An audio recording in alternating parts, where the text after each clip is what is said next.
Yeah, and I mean, I think you bring up a good point. I mean, there are some things that I think I should do that people have been urging me to do. Like we were just talking before we started filming about, like, not stockpiling things, but getting some supplies. Like I'm not worried about having 47 rolls of toilet paper. I'm not that regular. You really want to avoid going and building yourself a bunker. You don't want to go that extreme. You don't want to go underground like it's a nuclear fallout, and you want to have like 7,000 cans of black beans and 40 bags of rice that are 5 pounds each. But you also don't want to go and lick a subway pole.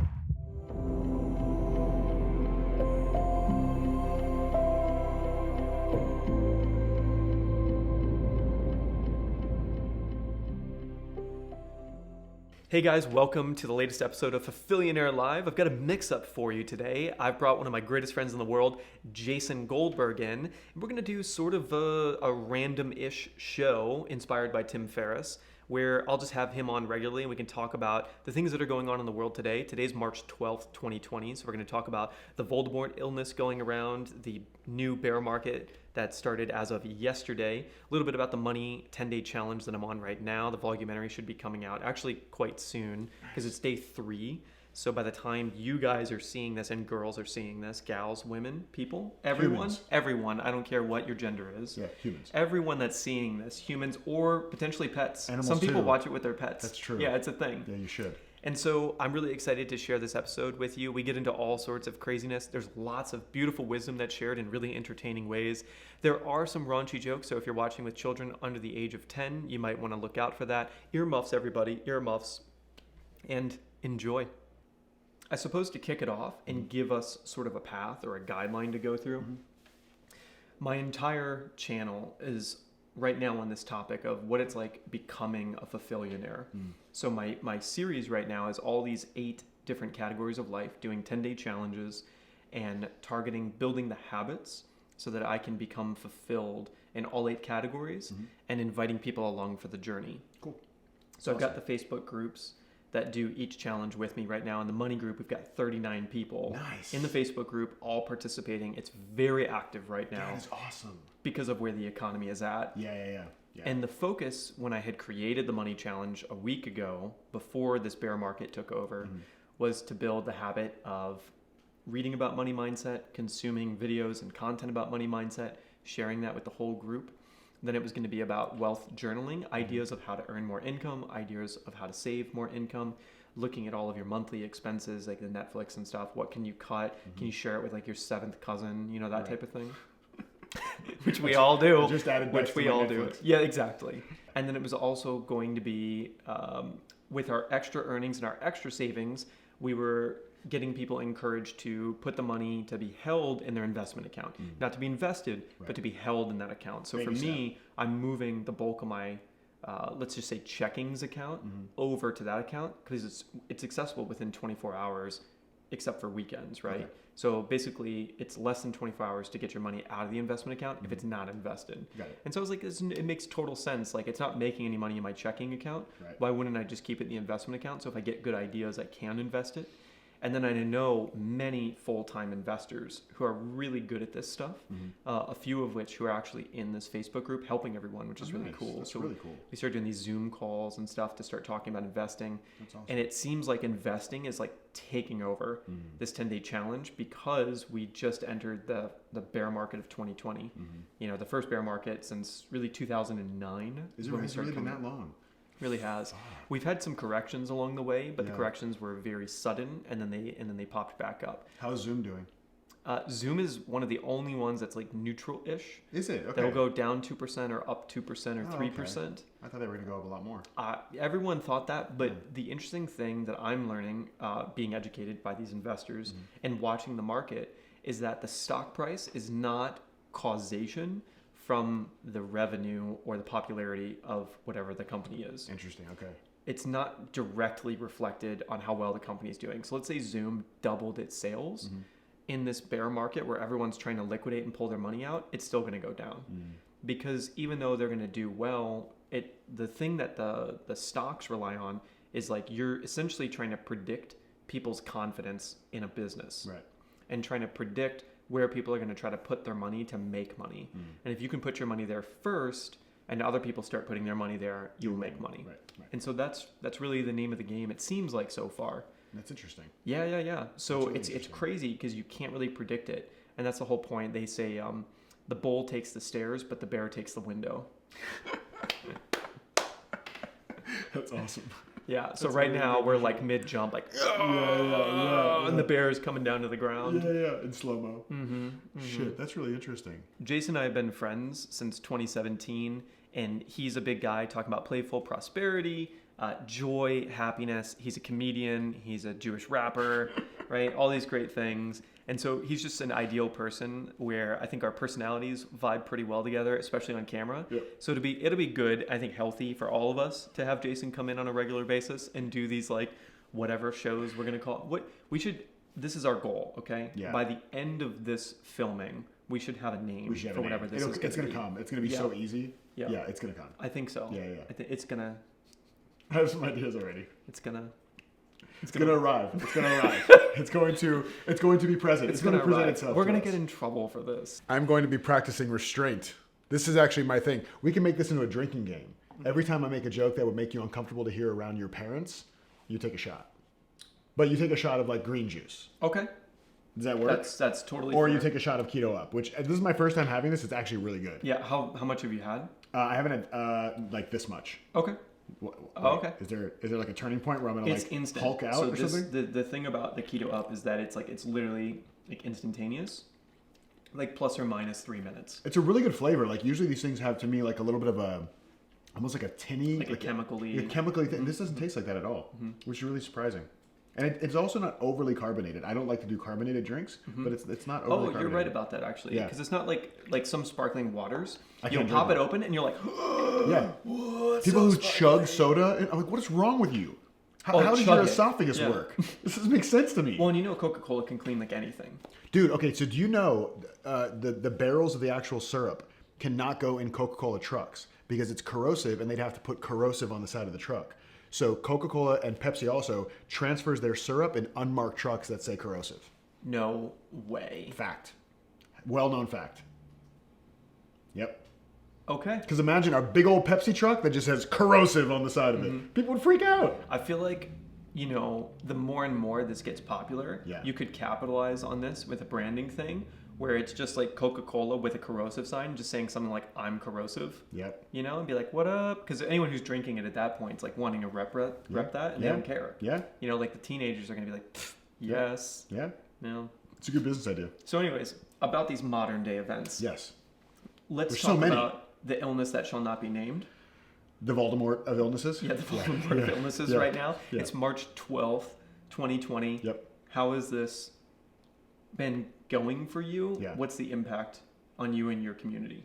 Yeah, it's interesting. Like I haven't been too worried about. See, I was raised, and you know this about me. I was raised by a Jewish mother who I love to death. Death being a keyword. No, I'm kidding. I love her so much, and she is a Jewish mother, so she freaks out about stuff, right? Like I always say, the day that WebMD was released was the worst day of my life, right? Because I think, like literally for 2 weeks, I think she thought she had testicular cancer just based on symptoms. I'm like, Ma, you don't have. It's just not. You can't do it. It's not a thing. So, you know how they say sometimes when you're raised, like if you're raised by an alcoholic parent, either you become an alcoholic or you never touch alcohol because you had an alcoholic parent. So for me, since I had a mom who would like rush me to the doctor no matter what, you could either be a thing where you're like hypochondriac, everything, I'm going to the doctor, or you can be like me, where I could be bleeding from the eyes and I'll be like, I'll walk it off. It's fine. So like I haven't been really freaked out about the virus at all, except for what the media is doing to scare all of us. So it's like every time I try to just be rational and be like, this is a version of the flu.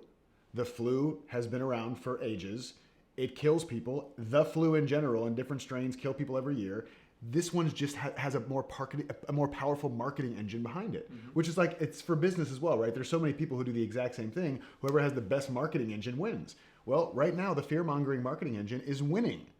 And so I'm not buying into it. And if I get, and I also have the privilege of being a fairly healthy, fairly young-ish guy in a developed world with access to medicine and food and clean water and all these things. So I'm not saying it's not a thing for everybody, but for me personally, I'm doing the things I should be doing.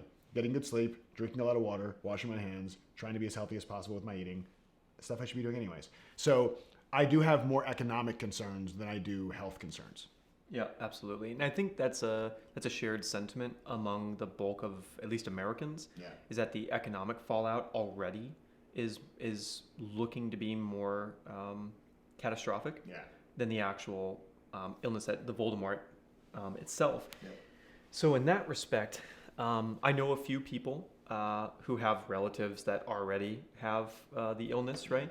So a lot of them are like the older generation. So this is going to be it's definitely going to be like sad. Yeah. Like these are people that wouldn't have gotten the flu and just died. So there's something different happening here, because it's like, when's the last time you had anyone in your extended community you knew? It was like, wow, they died of the flu. I've never Right? had anybody. But the numbers of flu death are so high. How have I've never heard of that. Yeah. Where now I'm like, oh, I've got like 3 or 4 people in my community right now that it's very real. They might die, Yeah. and I'm like, Yeah. so there is something different about it. Yeah. I'm not sure, statistics are going to reveal themselves over time. Right now in America, we've got something like 2,000 cases confirmed, Okay. but I know testing is very low right now. Like there's people like Seth Godin put out a really big post about it. Mm-hmm.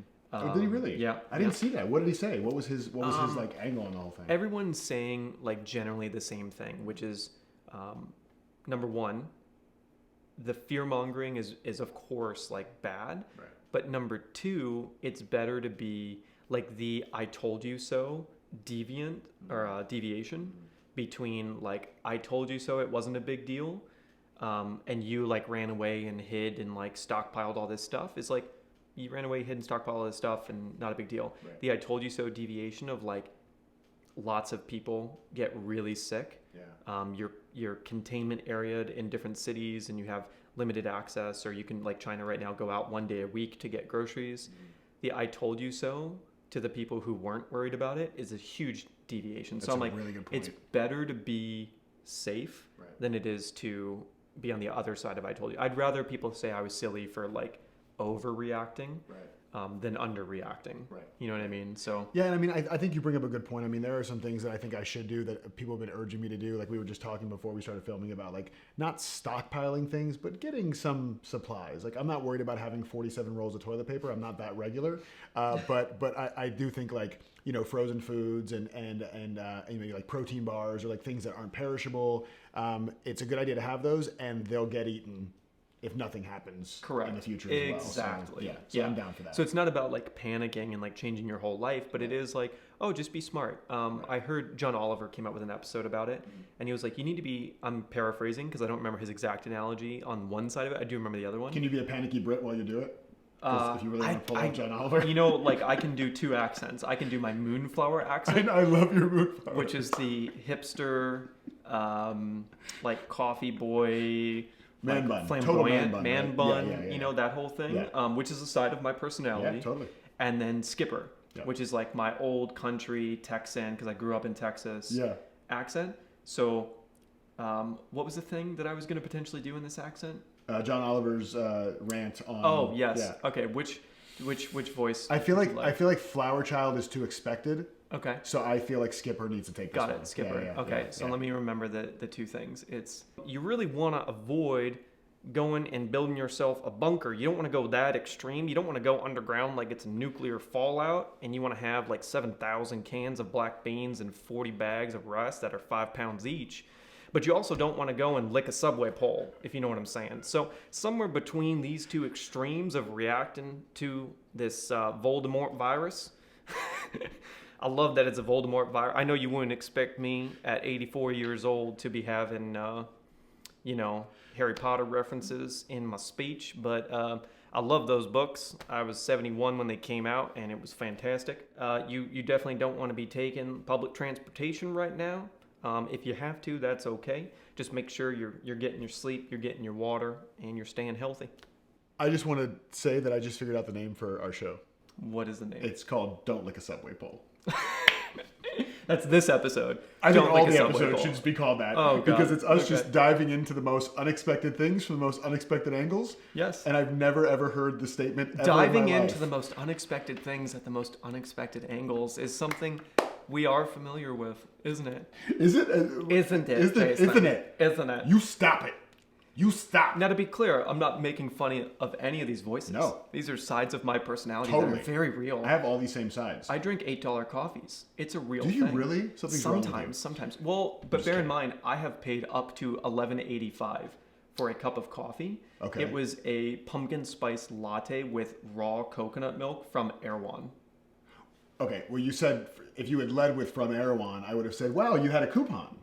It was only $11.50. That's amazing. That's $11.85. $11.85. Sorry. Yeah. Well, no, but if you add the oat milk, if you have it blessed by a shaman, if you have it stirred by a stick that's made out of rose quartz, and then you have somebody rub a yoni egg around the outside of the cup. Well, and they had to charge the rose quartz in the full moon that happened on the 9th. That's the March. worst. Do you know how long it takes to charge a rose quartz? Like, I need my coffee like now, and I'm like, guys, I don't have time. I don't have. I can't wait for the next full moon. I can't wait. I can't wait for Mercury retrograde. I can't wait for Saturn return. I need caffeine.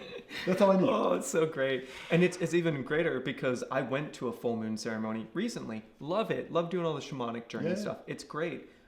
Would I stir my coffee with rose quartz? I don't know if that would corrupt my rose quartz, to be honest. Ooh, and so, I need to look into that. I need to ask my shamanic elders about this. These are conversations that you will only hear in Los Angeles. There's nobody in Arkansas right now. Right, and this is not because they're like unevolved. They're actually smarter than us because they're talking about stuff that matters. We're talking about charging rose quartz. Yep. So if Voldemort's going to hit anywhere, it should hit here.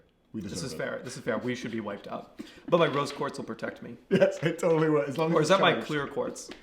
Now, Which one is it? Does my rose quartz takes the same cable as my iPhone to charge it? Does yours have the same? No, it doesn't. I have Okay. the old school one. Okay. Yeah, they took out the lightning port. Oh, that's. So They added stupid. that for the new ones. That's dumb. Yeah. I have like the it's like the 47 BC model. Oh, so you don't have like the one with the wireless charging either? No, nothing. The wireless Nothing. charging. Super old. Wireless charging your rose quartz, game changer. Well, they have this thing where it's like you can do the upgrade plan. Yeah. On your rose quartz. Yeah. And so every full moon gets you one cycle closer. Yep. It's called RQ2. It's the upgraded rose quartz. It's like the iPhone 11, and they have like So to continue on this Voldemort illness. Yep. So the financial. I really want to watch Harry Potter now. Like, do you? No, totally. Okay, should we Totally. stop this and go I don't watch know Harry about Potter? like episodes 7 and 8 because those were dark They were AF. really dark. Yeah, they were Yeah, dark AF. absolutely That's dark. true. Yeah. But like 4, 5, 6, Totally. like super great. I mean 7 and 8, I feel like I do want to watch, but only if it was following 4, 5, and 6.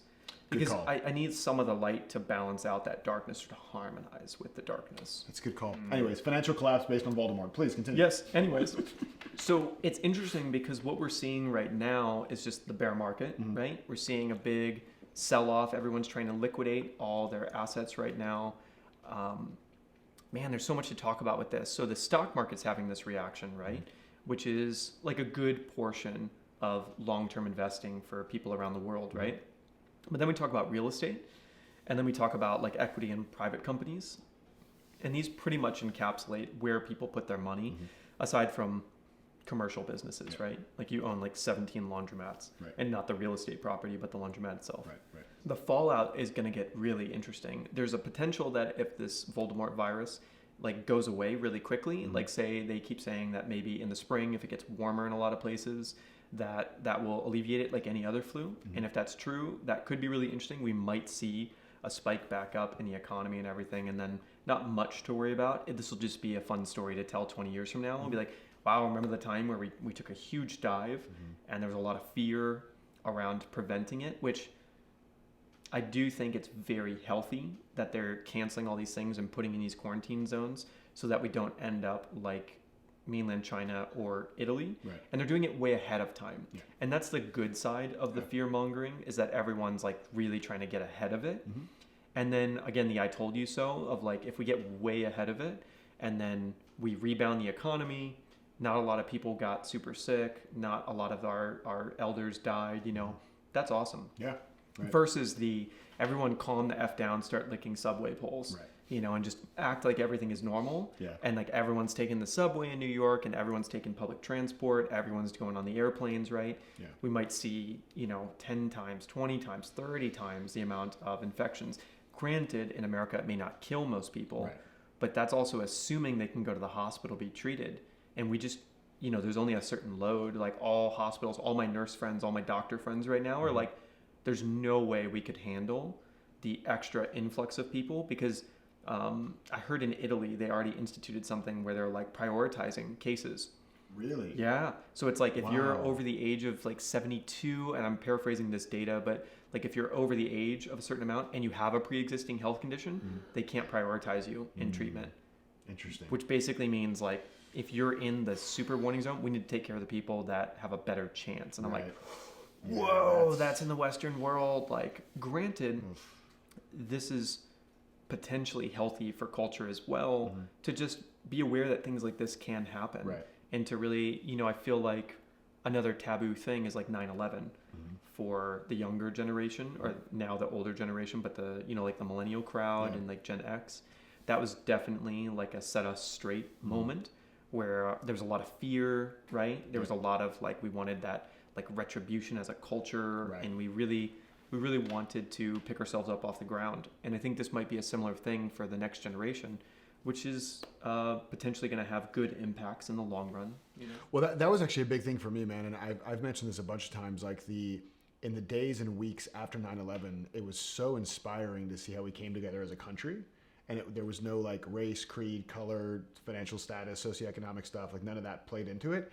And then unfortunately, a few months later, we were back to all the infighting and hating each other again. And it sucks that it takes something big like that to bring us together. The challenge I have with this one is that it doesn't feel, the Voldemort doesn't feel unifying. It feels even more divisive. It feels even more like stay away from everybody, stay away from each other. Don't support anybody because you're putting yourself at risk. And so I think there does need to maybe there does need to be a little more consideration and conversation around compassion in this time period. Like everybody, I feel, is rightfully so.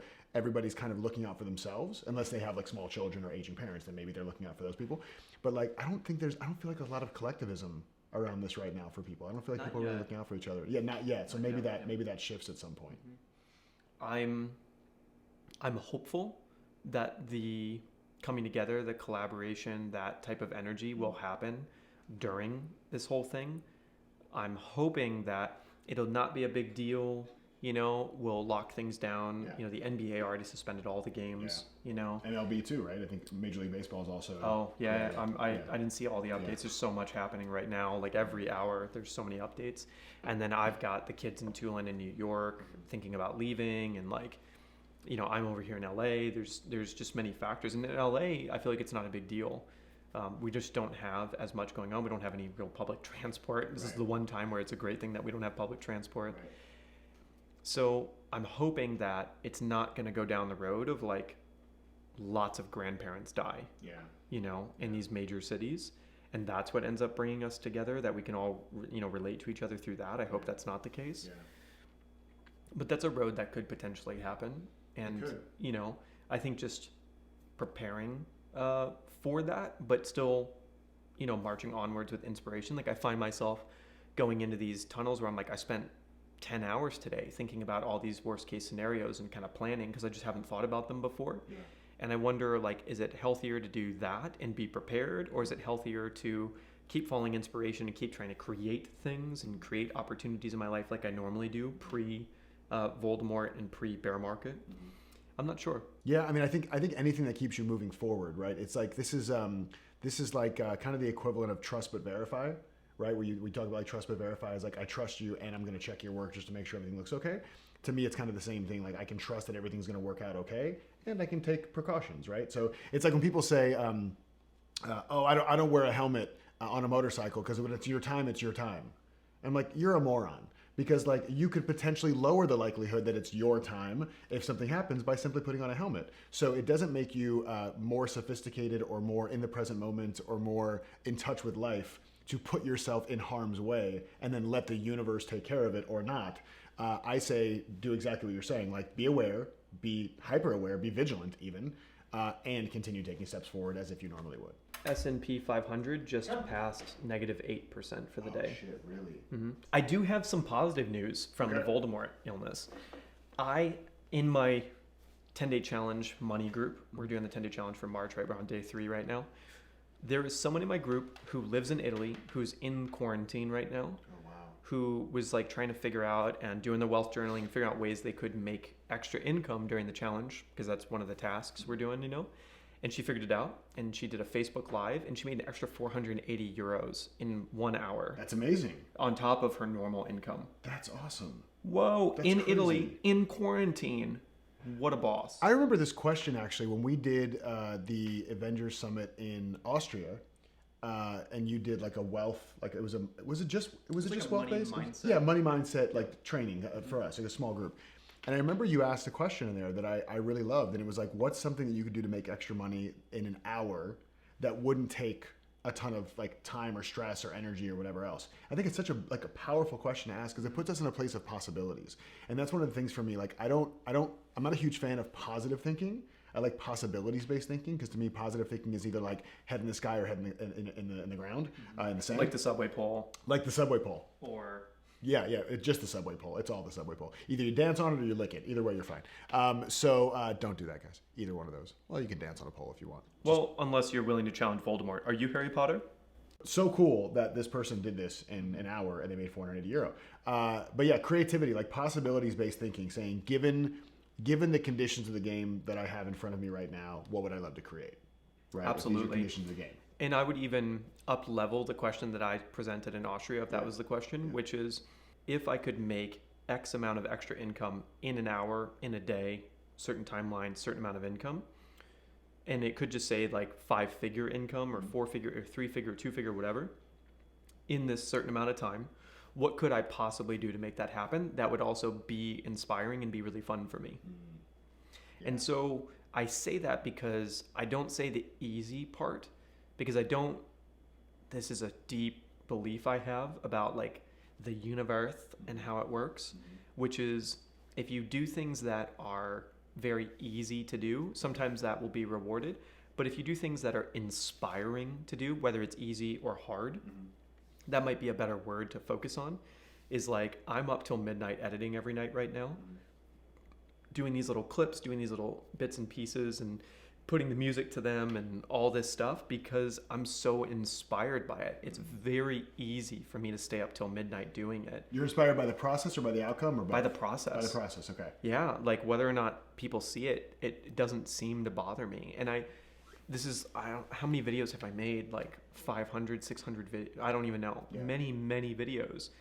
And if I get one comment on the video where it was like really meaningful for someone, even if it's just the person that I was doing the interview with, like Ashley was like, oh my God, this is so amazing. And I'm like, that was it for me.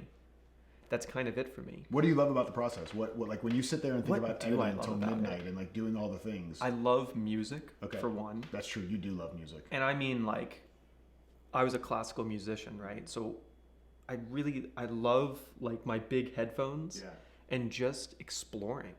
I love going to these YouTube subscribe for creator music websites.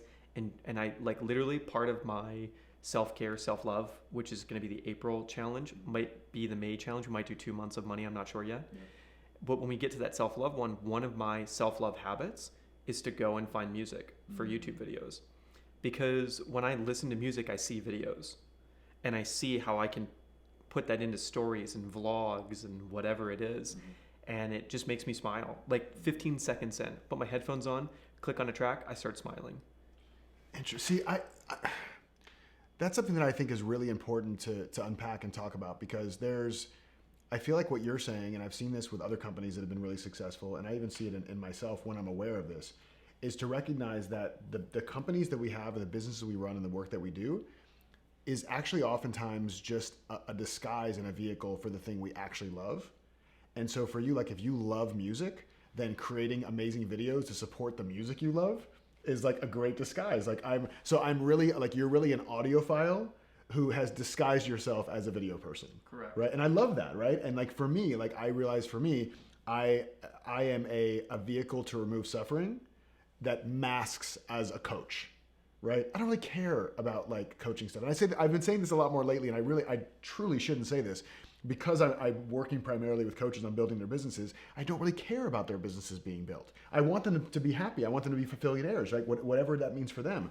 But all I know is that if I can somehow remove some of the suffering that they feel around that process, and they feel confidence, or they feel joy, or they feel optimism, or they feel excitement, or they feel enthusiasm, that's actually what I love to do for a living. That's the process I love, is for people to be lit up. If I do that through the vehicle of helping them build their businesses, fine. If I do that through the vehicle of serving them coffee at Starbucks, fine.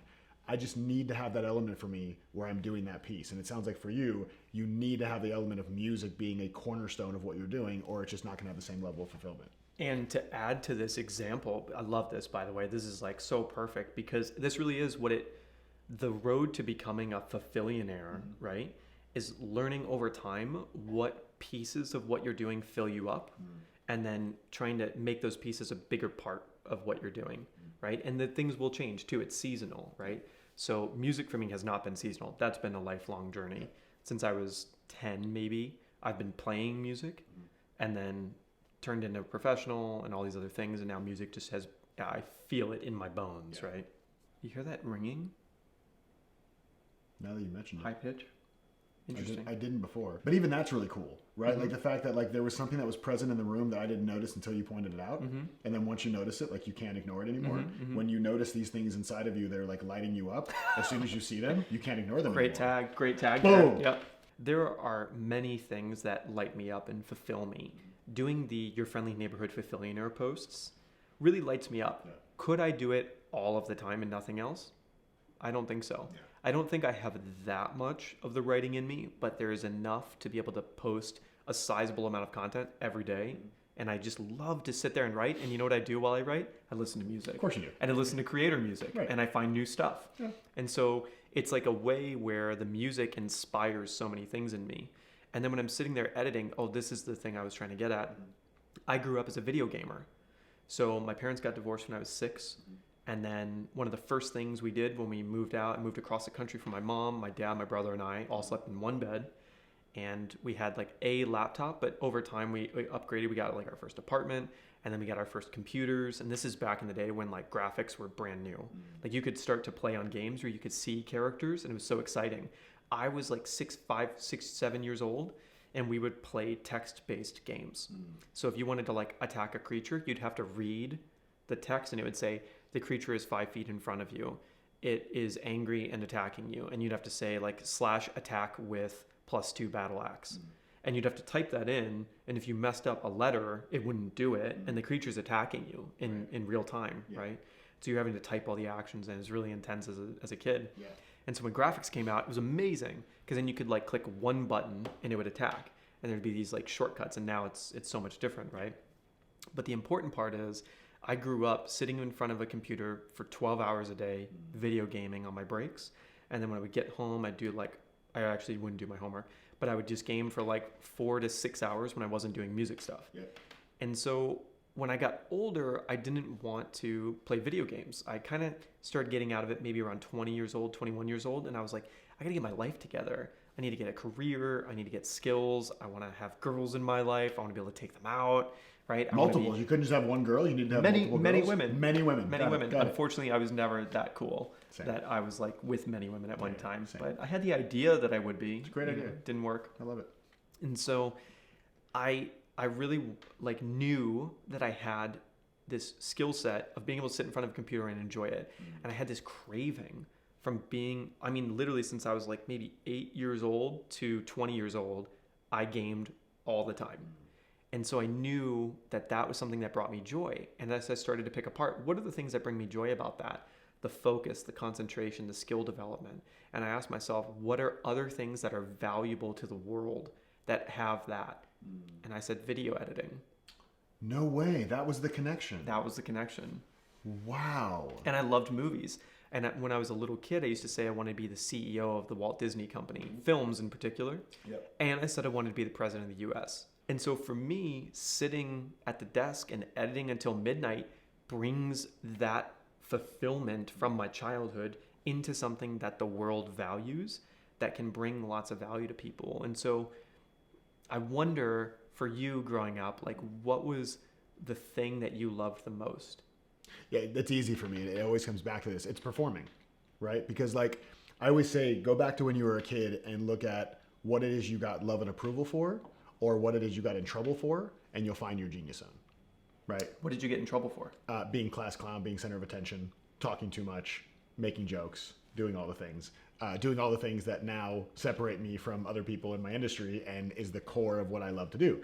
So the performance element has always been there. So whether it was me being, again, like the class clown, or I would be the kid that, like, when family dinners would happen, I would set up like a lip sync of like some song and make my cousins do it with me. We'd do a whole performance in the living room because I wanted to see people smile. And that's always what it's been for me, man. And it's not, and I guess it's actually, I need to challenge that even, because it's more specific than that. It's not performance for performance sake. It's performance for impact's sake, right? So, because you were saying, like, if you put out a video and only one person comments, you're fine with that because it was the process. For me, I need that feedback loop, because then it means I'm doing the work that I feel I'm meant to be doing. I'm helping to free people from suffering. I'm helping to instill more joy. And if I don't have that feedback loop, then I don't know. And that's one of the reasons it's probably one of the reasons, I never realized this till now, it's probably one of the reasons that I focus so much on Facebook Live instead of pre-recorded video, because there is a built-in feedback loop in that moment with people responding and engaging and everything else. So I'm sure there's some level of ego in that. There's ego in everything, but I mean, there's some level of ego. My whole relationship with ego is, Tanya from my team, she has a sweater that says, your ego is not your amigo, right? And she wore it one day to an event we were doing together. And I was like, I don't know if I agree with your sweater. And she's like, I don't know if I agree with it either. Because to me, if your ego channels you into purposeful service, amazing. Like, there are some people that do things from their ego and it actually hurts other people. It doesn't add to humanity at all. It takes away from humanity. For me, everything I do that fulfills my ego has 2x or more return on the people who are experiencing it from what I actually experience. So for me, I've gotten to a point where I don't demonize my ego anymore. I lean fully into it and realize, like, that's how I serve best, is when I'm also filling my ego with the same kind of things. Alan Watts is one of my favorite philosophers of all time. Yeah. And can we interview him as a hologram? Can we figure that out? Oh, that'd be so good. I actually have a strategy for this. Okay. And one of my favorite distinctions from him that I talk about all the time is serious versus sincere. Right. So when I talk about, like, living a not so serious life, and people are like, oh, so you're supposed to, like, throw water balloons at people and, like, just get drunk all day, like, just play around and do whatever. I'm like, no. The difference here, the opposite of serious, is you can be sincere. You want to be devoted and, like, pour all of your love and attention and your energy into the thing in front of you. We just don't want to make it as significant, as serious, as heavy as we make it sometimes. I know I do this as well. I mean, this is the reason I do this work in the world, and you know me well. You've seen me at my highest and my lowest. The reason I do this work in the world with trying to help people be more playful or more joyful is because it's the thing I most need the reminder of myself, right? So that distinction from Alan, the sincere versus serious, is one that I always think about. And it's you still want to be super purposeful. Just like you were saying with, like, the virus. Well, do I still keep taking steps going forward? Yeah, that's sincerity, right? You're sincere about your path, and you're also aware of what's going on around you. There's two things now. Yeah. I love where this is going. If you're sitting at home right now and you're in quarantine from the Voldemort virus, take the time to think about this and maybe pull out a journal, a pen and paper, and look at what were your childhood insecurities, traumas, wounds. For me, it was connection. I felt very abandoned. I wasn't able to keep friends. We moved a lot. And even the friends that I did have, like, bullied me or beat me up and things like that. I didn't feel very connected. I didn't feel very understood. I now realize that no one will ever really understand you, and that's okay. And secondly, that I felt like I was never going to, quote unquote, live up to my potential, which I know is a pretty common thing. Yeah. It was so extreme for me that when I was a camp coach for a motivational speaker when I was 18, 19, when we would do the coaching stuff to get all the coaches ready to go for the kids that were going to come in, and they said, what's your biggest fear? I would actually cry. I'd break down every time this question was asked, because I'd be like, that I'm just not going to live up to my potential. And I've now turned both of those things into the silver linings of my whole life. Some of the most fulfilling things, which is bringing people together, because I have the understanding that everyone feels not understood and lonely, because you will never truly be understood by another person. The only person that will understand you is you. Yeah. And once you can recognize that, you can recognize that in others, and you can honor that in everyone that you meet. And that's why people, I hope, feel so welcome around me. Yeah. Is I'm like, no, I recognize that I will never fully understand you, but I can empathize. Right. And I can help you know that I'm just going to put wind in your sails. I'm not going to try to pull you back from anything. I'm going to say, run into that wall as hard as you can, as fast as you can. Yeah. Because one day these walls are going to break. Yeah. And I don't know where that wall is for you. I might have hit that wall and not been able to break it, but you might. And I've seen that so many times. I had friends that were living in their in-laws' basement, right? Mm-hmm. And they were in debt, hadn't paid taxes in years. and then now they're making millions and millions of dollars every year. How did I know that transformation could happen in it happened in 2 years for him? Wow. And it's just these types of scenarios happen again and again in life. I'm like, I don't know where the walls are. I don't know where the limitations are. So I'm not going to put them on anyone else. I'm just going to put wind in their sails and let them run. And then second thing, so this is the at-home exercise, by the way. Figure out what those are. For me, it was connection and living up to my potential. For connection, I've formed a group of people called the Avengers. I'm a community hub. People are at my house all the time. It's one of my favorite things is to have people coming in and out. You wonder why I have an interview show and like a vlog where I feature all my friends, is because connection and helping other people get seen and heard and recognized and understood is so awesome for me, because I want everyone to learn from these beautiful people that I have as my close friends. And then second thing for me was the living up to my potential. And what I realized is that was a deficiency in my fulfillment, thinking that living up to my potential was reaching a status of greatness in my life, financial terms and popularity, right, and fame. And I realized that that will never be the end. There will never be a level where that will be enough. So the only enoughness for me is going to have to be, do I feel like I'm living up to my own potential? Am I challenging myself? Am I happy with myself? And the interesting part about that is nothing needs to change for you to feel fulfilled about your potential. You don't have to do anything. You just have to recognize that if you're not filled up now, you never will be. And so do it now, and you'll be able to push yourself so much harder when you're happy with yourself. I love that. And then the part about Alan Watts is he has this idea of like ego is very healthy. Yeah. And instead of trying to diminish who you are, who you like to be, the awesomeness, the arrogance, all of that, the confidence in yourself, expand it. Expand it so that it encompasses everyone. Therefore, Jason Goldberg's success, notoriety, his fulfillment is mine. Ashley Stahl's success, notoriety, and fulfillment is mine. If I can play a role in your success and your fulfillment and anyone's, it is reflective of my own. And so he says, expand your ego to everything, and then you won't have to worry about taking your own. You'll worry about putting wind in everyone's sails because you know it is part of you. I love that. And I've heard this before. I don't remember who said it. Help other people get whatever they want, and you'll always get whatever it is that you want. Help people get more of what they want in the world, and you'll always get what you want. And it's not like because I did this for you, do this for me. It's an energetic thing. It's a relationship thing. But like, yeah, if you do that, you really will. Like if you focus on other people getting whatever it is they want, you will be rewarded. You'll get what you need.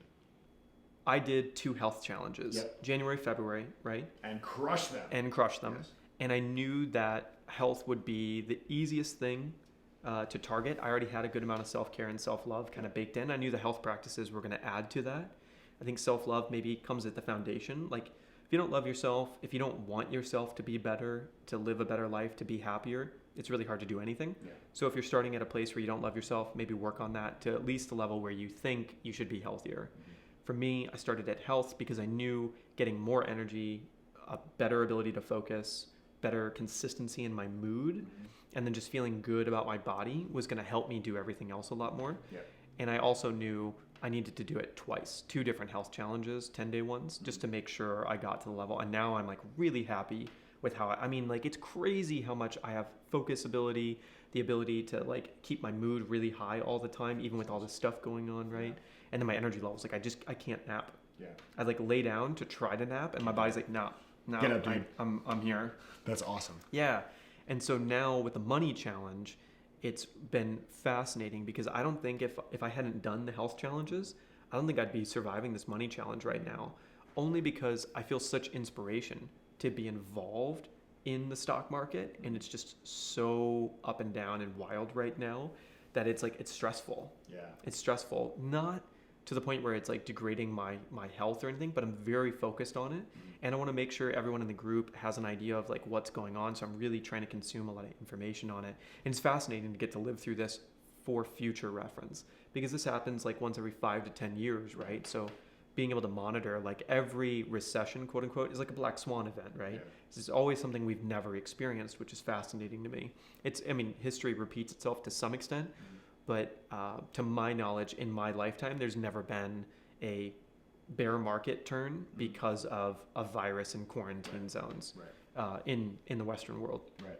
Yeah, it's and so yeah, so it's like we said, be hyper aware, and also remember there was something I remember hearing in grad school from my economics professor was he said economists have successfully predicted 27 of the last 2 recessions. So so just something to keep in mind. Yep. That it is all cyclical, and there has never been anything as well. I guess I won't say as a world, but at least as a nation, there's never been anything that we've gone through that we haven't gotten through. Right. And I think that applies to probably any developed nation as well. I'm trying to be as sensitive as possible to the fact that I don't know how a lot of other nations work. And so I don't want to be culturally insensitive. I want to be insensitive in other ways, just not culturally. And so, so for me, I just feel like we've always gotten through stuff. And this may be a tough one economically and from a health perspective, but we're going to get through it. Absolutely. Yeah. So when I asked you to come and do an interview, you were like, I feel like I could do self-love, self-care, and you've done a lot of work on that. Yeah. Obviously, you're a pretty healthy guy as well. You also do pretty well financially. Could I ask what would be like your top 1 or 2 tips on health, on money, and on self-love? Yeah, totally. Okay, health, money, and self-love. Health, for me, it's really important that whatever physical stuff that I'm doing, physical activity stuff, it has to be something I enjoy. Because if I force myself to like do a workout just so I can say I did a workout, I will just not go. And so one of the things I've really gotten clear on, and actually you really helped me on this. Now that I think about this, this is really, really helpful. I used to have this belief that all of my workouts had to kick my ass. And like that I had to be done. And I was driving yesterday, and this is no offense to CrossFitters. CrossFitters, I know you guys get offended easily. Do you know the joke about how do you know if somebody does CrossFit? That they don't shut up about CrossFit? You just talk to them for 5 seconds. Yeah. So you'll find out. So no offense, CrossFitters, just kidding. Super jealous of your aptitude. But I was driving home yesterday, and I saw like one of these like CrossFit places where people like work out outdoors and stuff. And I just see somebody like doubled over in pain. Like you can tell they are struggling. And I'm like, God, maybe he enjoys it, and that's fine. The reason I say that is because you were the one who told me, I think it was actually, we were in London. This is after Croatia. Because we've been in like 13 different countries together, where you said something to the effect of like, I work out for longevity purposes, right? So that doesn't mean like the workouts always have to be this like crazy run where at the end you just like can't even catch your breath because it's so hard, or like you worked out so hard that you literally can't move your arms for 3 days. Maybe you have those once in a while, fine. But you shifted my lens on that. So that's actually my number 1 tip is going to be a tip I learned from you, was realize that you're working out so that when you're 80, you can still do the things that you do when you're 40, right? So that's been a big one for me on the health side. Self-love side, I would say it's priming. So it's priming. And so for me, that looks like every morning having some kind of routine that involves, number 1, not touching my phone for at least the first hour of the day. I used to roll over and write on it, responding to things. And I was like, no big deal. I'm just getting to work. Do you have any tricks for that? I just don't take my phone off airplane mode until the first hour of the day is gone. Do you like keep it in like a lock or a vault that you need to like? I probably should, or at least like an anti-contamination unit right now. But no, I leave it. It's next to the bed, but it's on airplane mode, and I don't touch it. And that's actually been a beautiful thing with like Alexa, because like for example, in the morning sometimes if I'm like cold and I'm lazy, then I would get on my phone and then go on the Nest app and turn on my heat.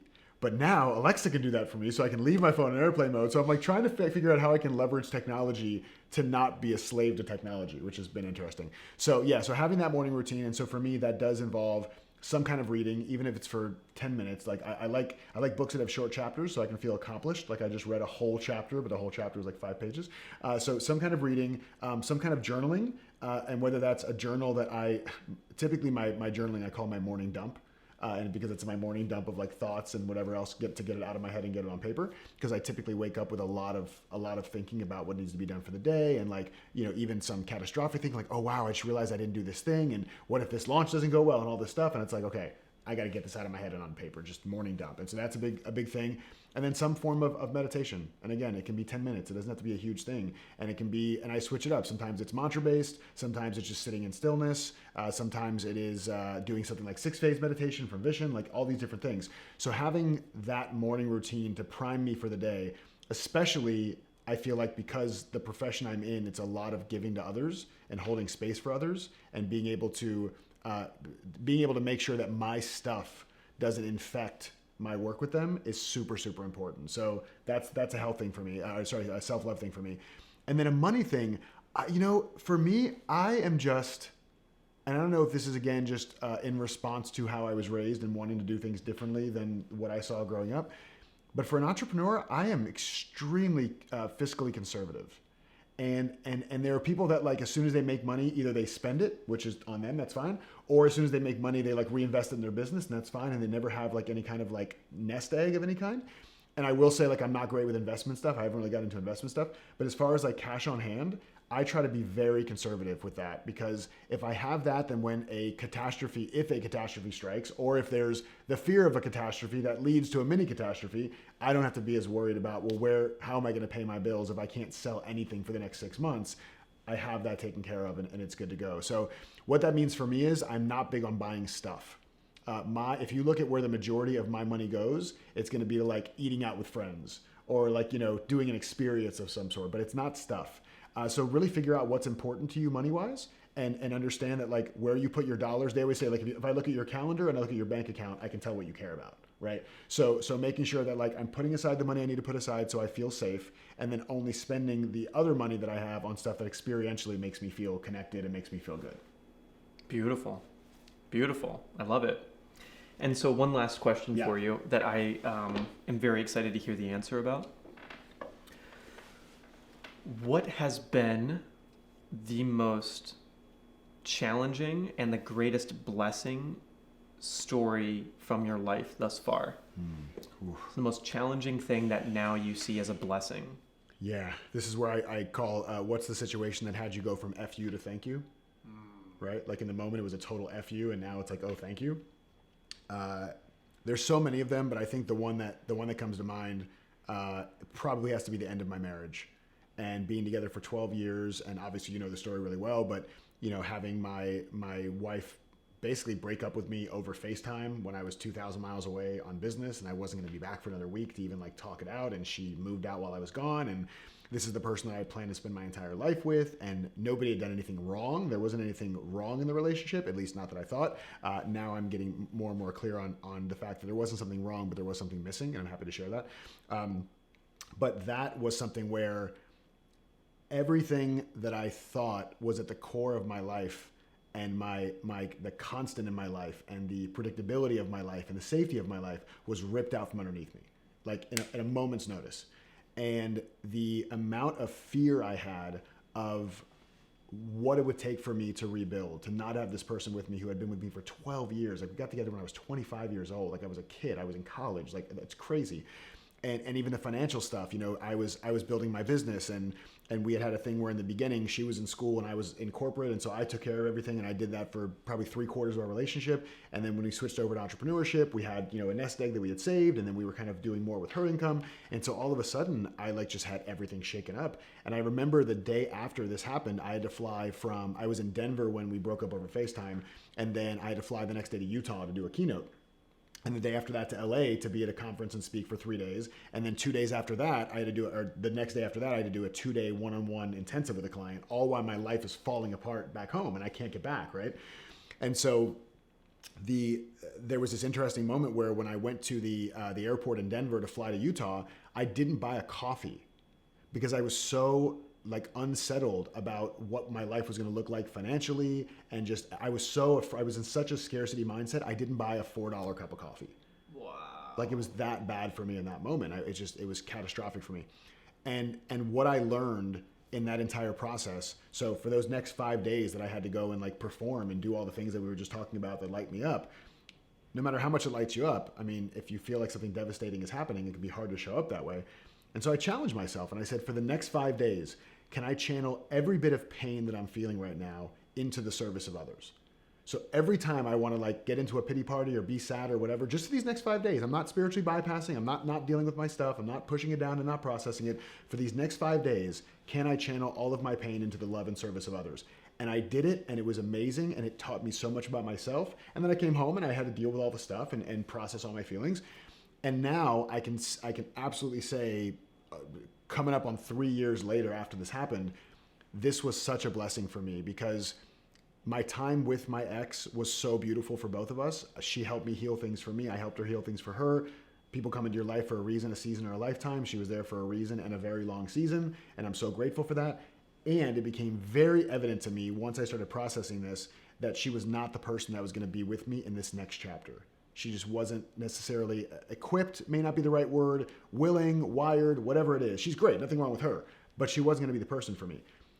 That breakup led me to leave everything I knew behind on the East Coast and move to LA in like 3 weeks' time to create a whole new community of people that have just welcomed me in and loved me, to grow my business eightfold probably in the last 3 years, 8x, just year over year, continue to grow, got me clearer on my purpose, got me healthier than I've ever been, had me meet people and be in relationship with people that I would have never had the opportunity to be in relationship with.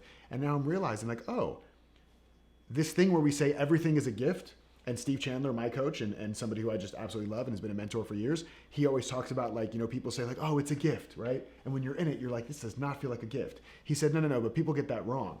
It's like somebody gives you a gift in a box that's wrapped, and then you put it in the closet and forget about it. And then 3 years later, you're cleaning out your closet. You go, oh, what is this thing? And you open it up. You go, oh, what an amazing gift. It's not a real time thing where you open it, somebody gives it to you, you open it, you go, oh, this is amazing. You're like, no, this sucks in the moment. But at some point, you're going to open that box that you've probably forgotten about and say, oh my God, what an amazing gift. I would not be here had it not been for that. So that's been a big one for me that allowed me to reinvent myself in a whole new way and step into my own leadership in a whole new way. And I'm super grateful. That's definitely an F you to thank you moment for me for sure. Amazing. Yeah. Amazing. Yeah.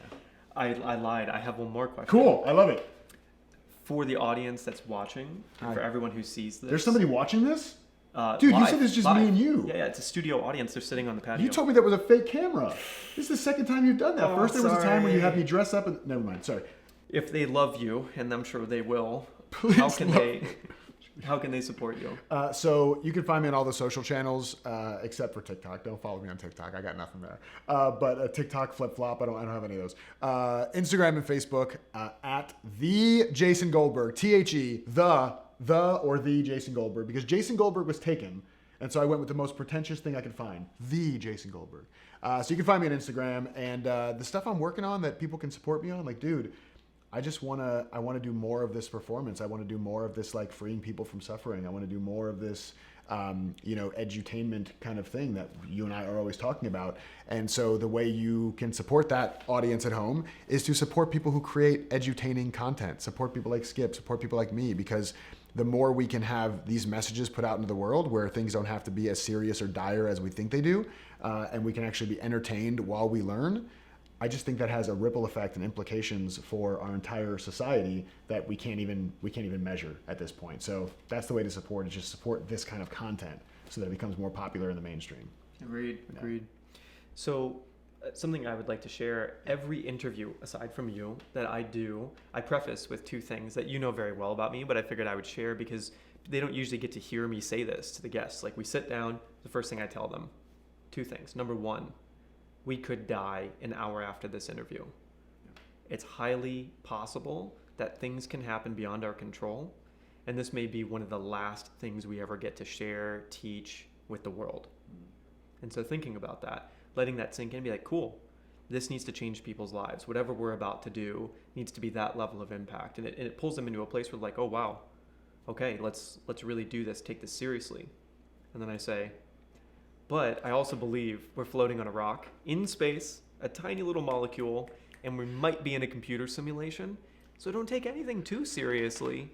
And so, let's just have fun with it. But also know you could die soon. Yeah. But let's have fun with it. And then I ask them the first question. I love that. This is the kind of mixed messages that make it very hard for men to date.